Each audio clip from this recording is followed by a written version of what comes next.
பல்லாண்டு வாழ்க.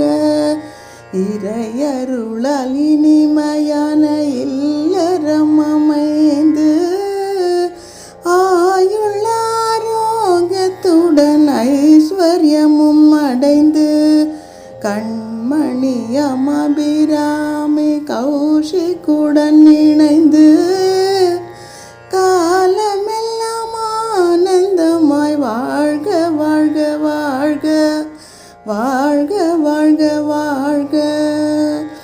கௌரி கல்யாண வைபவமே சீதா கல்யாண வைபவமே